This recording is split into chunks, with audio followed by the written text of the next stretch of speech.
자, 이 대장동과 관련해서 좀 웃기는 이야기가 좀 많은데요. 유동규에게 3억 뇌물을 줬다는 과거 위례 아파트 단지 사업에서 남욱 변호사 등과 함께 일했던 정재창이라는 자가 150억을 갖다가 뜯어갔다.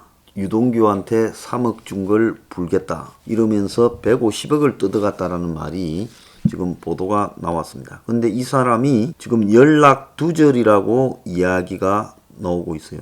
자, 유동규한테 뇌물을 준 걸 폭로하겠다? 그럼 유동규가 상식적으로 보면 정재창이는 유동규한테 가서 너 나한테 뇌물 3억 받았지 않냐? 이래야 될 건데. 거기 남욱이하고 정영하기를 안다고 거기 가서 폭로를 협박해요? 자, 이 사람들이 돈을 많이 벌었지만은 대한민국의 여태까지의 공갈 협박의 사례에서 이 사람도 부동산 업자라고 하는데 부동산 업자가 과거에 동업자에게 3억을 같이 서로 잘할 때 이 뇌물을 줬다고 그걸 폭로하는데 네가 그 뇌물 받았는가 지금 같이 일하니 그놈 뇌물 준 걸 폭로하면 네 사업도 망할 거다. 그래서 150억 내놔.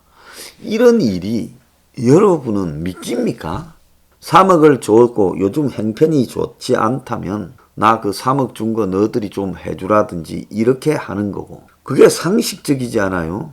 그런데 무슨 이 사업에서 저그들끼리 무슨 사연이 있는지 모르지만 여기 대장동에 앞에는 같이 하다가 이제 대장동이 바뀌어가지고 성격이 바뀌어서 남욱하고 정영하기는 하고 있고 자기는 빠졌는데 150억을 내놔라고 요구했다? 보통 이런 요구를 하면 경찰에다가 손을 써서 녹취 같은 거 다 해가지고 집어 넣어버리지 않습니까? 공갈 협박으로요. 이런 공갈 협박을 했다라는 것 자체가 정말로 저는 이게 믿기지 않고 있는 겁니다. 정말로 이런 공갈 협박을 했을까? 2013년에 3억을 줬는데 이 사람 정재창이가 와가지고 돈을 내놔라고 협박을 한 타임은 적어도 대장동에서 돈을 많이 벌었다고 하던 타임이니까 문정권 들어와서 그렇게 협박을 했을 거라고 봅니다. 자, 그래서 그 협박한 타이밍이 언젠가 보면요. 2019년, 2020년이에요. 그러니까 이재명이가 지사가 되고 그 다음에 대선에 도전할 거라고 알려진 타이밍에서 지금 보면 김만배와 남욱, 정영하기가 모여서 공개되면 뭐 좋을 거 있겠습니까? 그래서 정재창이가 현금 3억 준 사진을 갖고 대책 회의를 했고 폭로가 현실화될 경우 게이트가 터질 거라고 우려했다는 거예요. 현금 다발 사진 몇 장을 가지고 150억을 받아내요. 저는 이게 사실이 아니라고 보고 있습니다.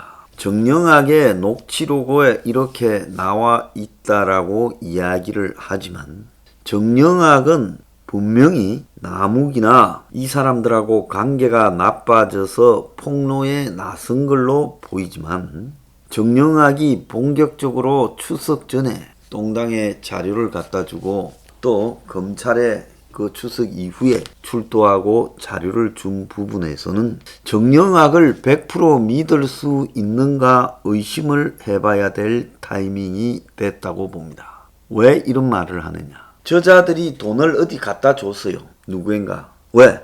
이렇게 좋은 사업을 해먹도록 해줬으면 천사지요. 고작 3억 5천만 원을 투자해가지고 8,500억, 9천억을 벌게 해줬습니다. 자, 그런데 이들은 그 9천억이라는 생돈이 들어왔어요. 자, 그걸 갖다가 이리 나눠 묻고 저리 나눠 묻고 해야 될 겁니다. 땅을 팔은 돈에서 배당금이 4,040억, 아파트를 갖다 직접 시행해서 4,800억쯤 들어왔다. 자, 그러면 정영하기가 이 폭로한 부분이 정영학의 폭로 부분으로 우리가 자꾸 집중되고 어제는 6명의 폭로를 했어요.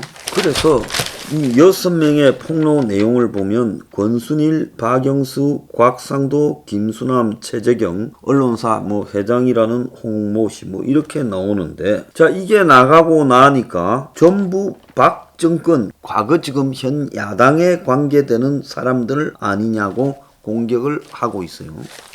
자, 박수영 의원이 똥당에 이걸 깐 거는 정영학이가 갖가준 녹취록을 근거로 깠을 거라고 봅니다. 자, 9월 초에 이 사건이요. 제일 처음에 보도된 거는 수원에 있는 경기경제신문에 박종명 대표라는 사람이 이걸 써가지고 시끄러워졌습니다. 그때가 경선이 시작될 거니까 이 소스는 제가 봤을 때 더불어거수기당 내부에 이 이재명과 경선하는 측에서 나왔을 가능성이 커요. 자, 그러면서 그 이후에 이 사건이 9월 들어서 시끄러워지기 시작했습니다. 자, 그래서 이 일을 피해갈 수 없는 상황이 벌어졌을 건데 처음에 이게 까진 게 8월 31일이에요. 8월 31일. 저도 그로부터 한 이틀인가 있다가 이걸 언급을 했던 걸로 기억이 납니다. 그러자마자 주간조선에 두어 번 보도되고 그리고 그 다음 주 월요일부터 조선일보가 다루기 시작했어요. 그럴 때 녹취록 부분을 가지고 상당히 의도한 방향으로 몰고 가기 위해 정영학 녹취록이 합의해서 터졌을 가능성도 있다라는 거. 그래서 교묘하게 정영학이 양심선언을 하는 것 같지만 결국 지금 이 대장동 사태에 관련 부분들이 정영학의 의도대로 가는 건데 이 정영학 녹취록 자체도 저는 김만배와 남욱 그리고 유동규 등과 조율이 됐을 수 있다라고 보고 있습니다. 왜 그런가 하니 여기에 이해가지 않는 내용들이 너무 많이 온 겁니다.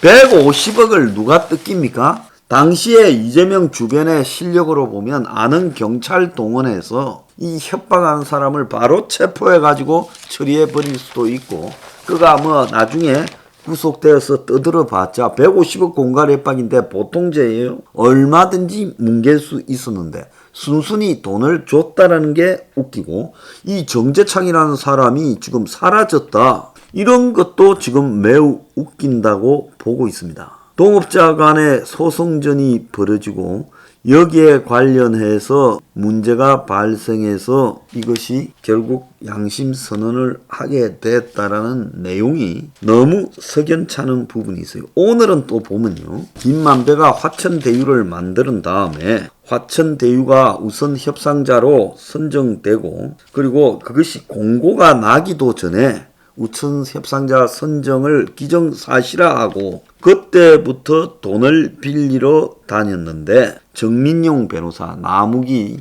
부하 정민용 변호사를 데리고 정민용이가 도계공에 입사를 하고 있었죠. 그러니까 도계공의 간부인 공무원격인 정민용이가 업자격인 김만배와 돈을 구하러 다녔다. 그래서 이거는 뭔가 하면 업자하고 공무원 유착, 즉 공무원이 업자의 신뢰를 보정해주고 사업을 받을 거라는 걸 보증해주는 그런 역할을 수행했는데 문제는 이 과정에서 김만배와 정민용이가 수십억을 빌려줬던 건설업자, 주택업자하고 갈등이 벌어져가지고 나중에 업자들이 공무원이 어떻게 민간업자를 따라다니냐고 민간 유착을 문제 삼으니까 대장동 개발 사업이 성공하니 100억을 이들에게 건넸다. 건설업계에서는 공식적인 법인간 거래가 아니라 무마로 줬다. 즉 돈 100억 뜯겼다라는 이야기입니다. 이것도 또 웃겨요. 돈 100억을 그런 식으로 줘요. 아무리 돈이 많아도요.